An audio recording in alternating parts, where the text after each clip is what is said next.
So I made this little Mexican breakfast wrap. I love it. I usually say this is not a food review, but this one I'll definitely need your honest opinion on.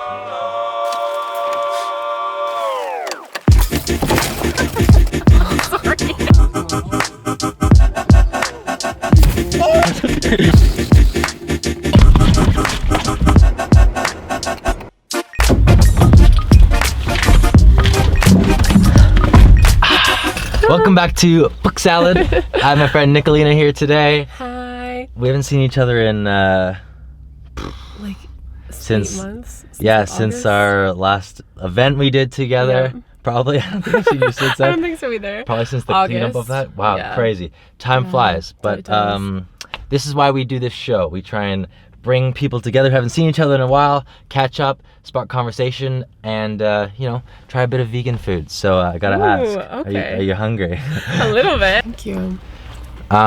This is a tofu scramble wrap. I don't know how. That's really good. I don't know how much you experiment with your vegan eating, but I don't eat a lot of tofu, but that's really good.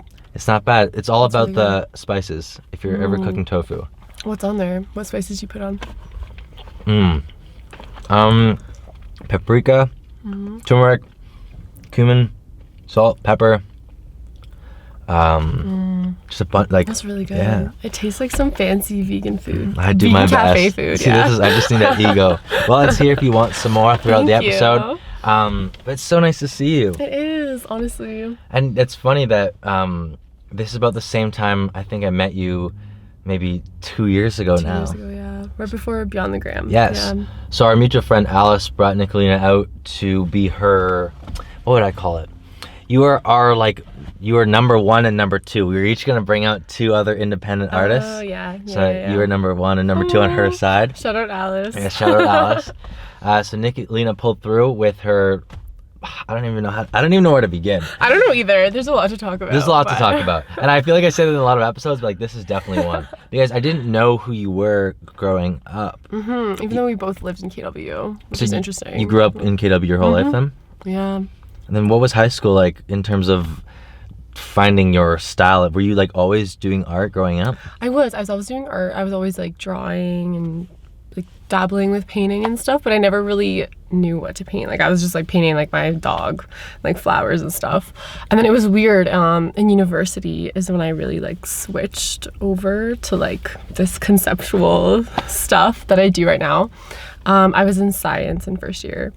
And I was like, I don't want to do this. Like I loved it, but I wasn't like passionate about it. And I was like, maybe I can be an artist on the side. Maybe I can do this. And then I was like, no, I'm going to actually pursue it.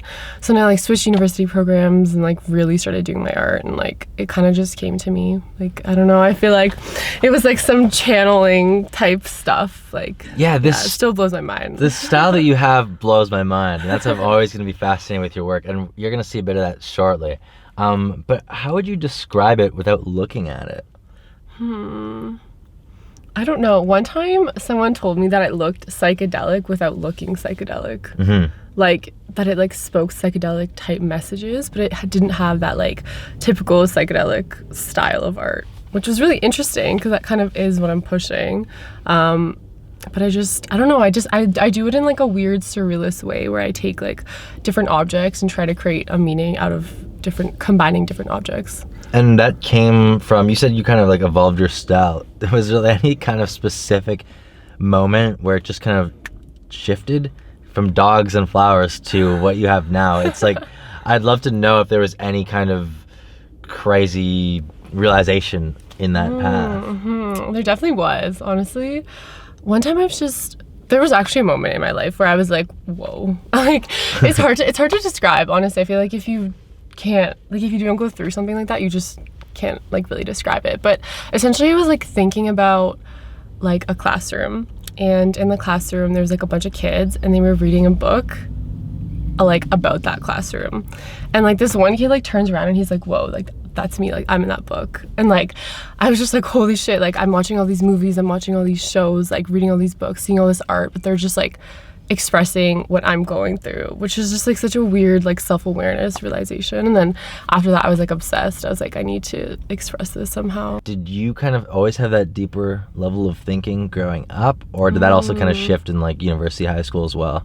It did shift a little bit. I always found myself being kind of like weird, like not in like a cliche way, but like people would be talking about ideas and like mine would just be completely like off, like completely different. And like that always made me feel kind of like just like different, you know? Like I'd always like put my hand up and like say like some total weird stuff in class, and my teacher would be like, wow. And I'd be like, okay. Yeah. So I feel like I always had it in me, but I like didn't really understand it until like I was 20, which is I feel like the age where everyone kind of realizes stuff. Well, I think we've spoken a lot about this and not shown any of your work. So here, we're gonna run a little quick ad, 1 second.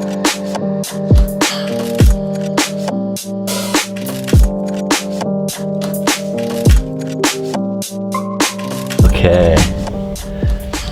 This one is insane. Well, okay, they're all, I still don't really know how to coin your work. I don't even know why I even asked you that. It is so unique, and I've never seen anything like it. Really? Oh, I love hearing that.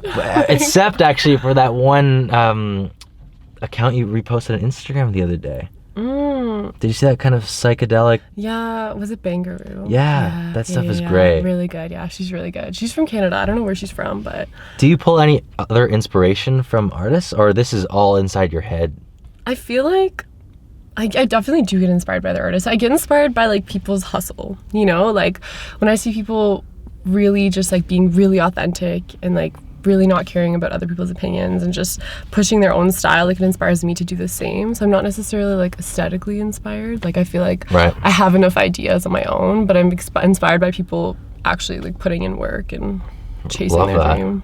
Okay, you gotta break this one down for me. I'll put it on the screen right here, what I'm looking at. Yeah, tell me what you think. I love hearing other people try to interpret. Like, it's so fun. I wish I had a deeper level of thinking. This is you do. Okay, I do. I definitely do. You got this. I broke the wall to see that there is no wall. Are these like cannabis infused gummies? I left that open to interpretation. Like, you know, people can think whatever they want. But yeah, basically the girl, she ate them and she like broke her face with an eye.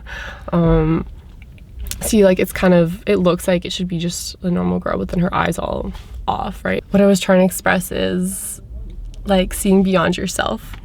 And just like, I don't know, like breaking your ego essentially, just like seeing beyond your individual person kind of thing. And like it's different for everybody, you know? Of course. That's why I love hearing people's opinions, because it's like everyone sees it in a different way. And sometimes I'm like, damn, like that's really smart. Like I didn't even think of that, you know? Yeah. That's why it's like amazing.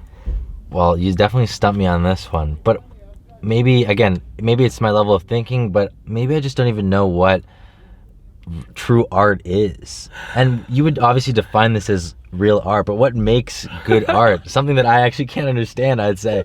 No, I get that. That's why I like to like write my like little interpretation too, because I find that people like that, because sometimes they're like confused and they get like some sort of clarity when I tell them what's up. But in terms of the good art, I don't know, I also hate being like that person that's like, that's not art, you know? Like, I do think that if you're expressing yourself and you're creating art, like, I'm obviously gonna classify all of it as art, but I found that what's really touched me in terms of art is like someone being very existential and like really digging deep into like the core of reality and like humanity and like all of that other shit.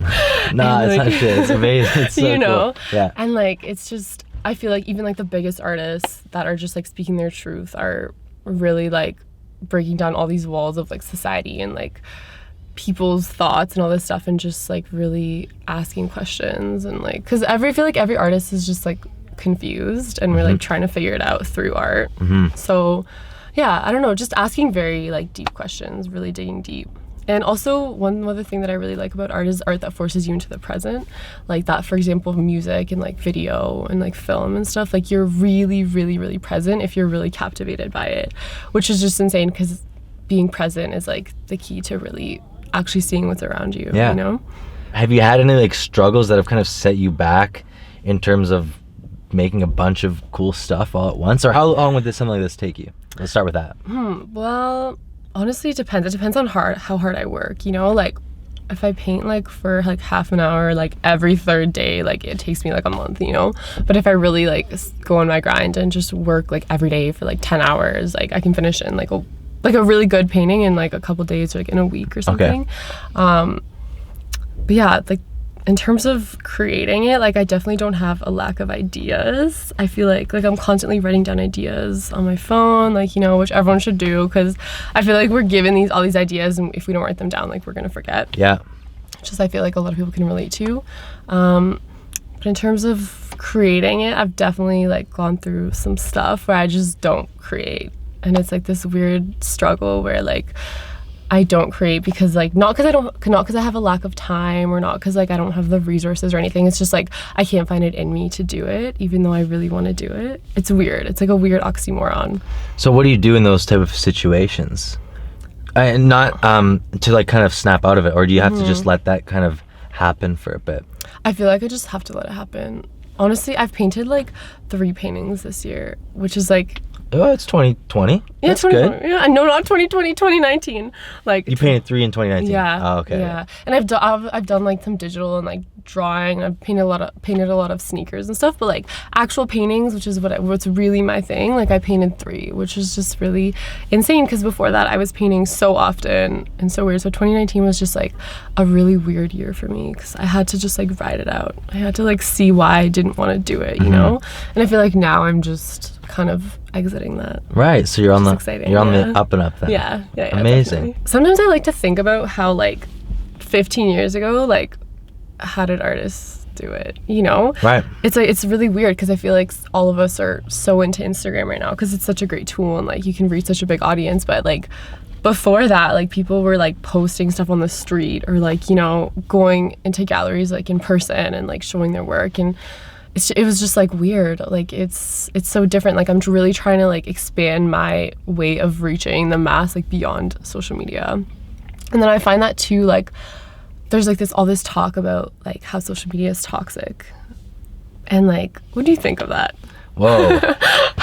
I actually just had this conversation on the last episode with my friend Mozam, and he was kind of touching on the idea that social media brought him and I together for the fksalad interview. Yeah. It brought us together today. It did.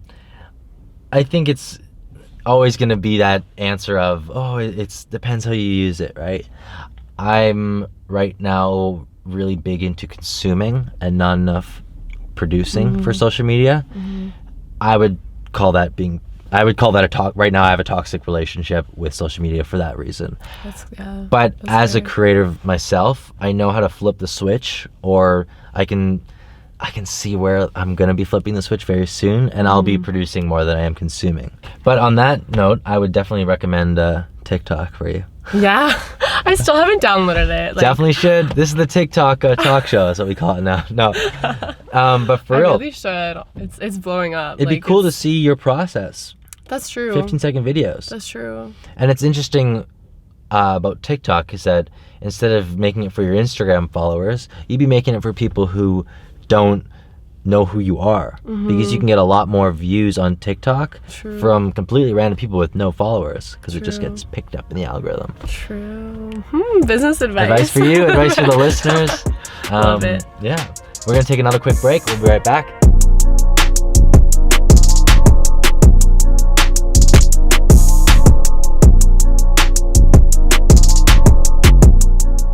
Thing I did miss in 2019 was your event.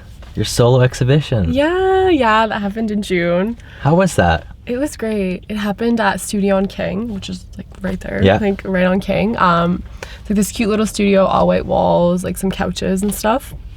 Yeah, I rented it out. Like, it was completely independent. Didn't have anyone help me.